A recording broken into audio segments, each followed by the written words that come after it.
कहते एक दिन मैं जंगल में शिकार करने गया तो कुछ जानवर कम नजर आए। सुबह से लेकर मैं घूमने लगा, असर का वक्त हो गया, कोई शिकार ना मिला। अब मेरे दिल के अंदर ये डर था कि अगर मगरिब मुझे यहीं हो गई तो मुझे कोई दरिंदा कोई जानवर परेशान करेगा। इसी परेशानी के आलम में मैं दाएं बाएं देख रहा था कि हरनी का एक बच्चा मुझे नजर आया। मैंने झट से वो हरनी का बच्चा ही उठा ली कि आज यही शिकार करूंगा। कहते मैंने उसे घोड़े के आगे रखा, अपने आगे गर्दन की जानिब, और मैंने घोड़े की लगामें इस तेजी से घुमाई कि सर पट घोड़ा दौड़ाया ताकि मगरिब से कबल मैं शहर में पहुंच जाऊं, ये जंगल का इलाका गुजर जाए। कहते हैं मैं बड़ी गर्मी थी, बड़ी प्यास लगी, पर पानी ना पिया ना घोड़े को पिलाया। सर पट दौड़ाया इस डर से कि कहीं ऐसा ना हो कि मैं जंगल में मुझे शाम हो जाए। कहते हैं जब मैं शहर से बाहर पहुंच गया तो मगरिब का वक्त भी शुरू हो गया। कहते हैं अभी मैं पहुंचा ही था, मैंने वहां घोड़े को रोका, खुद भी पानी पिया, जानवर को भी पिलाया। कहते हैं जरा मैंने आंख उठा के देखा तो जिस हरनी का मैं बच्चा लाया था वो भी दौड़ती हुई मेरे पीछे आ गई। कहते हैं वो पीछे मेरे खड़ी है, पता नहीं कहां से बेचारी दौड़ी। मेरा तो घोड़ा था और मैंने तो सांस भी नहीं लिया। 1.5 घंटा 2 घंटे मैं भगाता लाया इस जल्दी में के बाहर आना है। कहते पलट के देखा तो उसकी सांस फूली हुई हरनी और ललचाई नजरों से मुझे देख रही है। दिल के एक कोने से आवाज आई कि आज तो 2 शिकार हो गए। बच्चा तो पकड़ा ही, इसकी माँ को भी काबू करता हूँ ताकि डबल शिकार हाथ आएगा। कहते हैं फिर अंदर से मेरा दर्द बोला, अंदर से मेरा रहम बोला।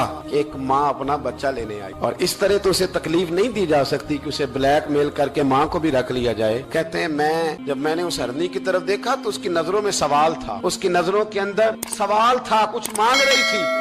कहते मैंने उस बच्चे की पुश्त पर हाथ फेरा, फिर मैंने बच्चा छोड़ दिया। कहते उसने पहले बच्चे को बाजुओं में लिया, फिर अपनी जुबान से अपना बच्चा चाटने लगी। कहते हैं फिर वो जब जंगल की तरफ जाने लगी तो एक दफा उसने मेरी तरफ देखा, दूसरी दफा उसने आसमान की तरफ देखा। जिंदगी में मुझे इतना सुकून कभी नहीं आया था जितना आज आया।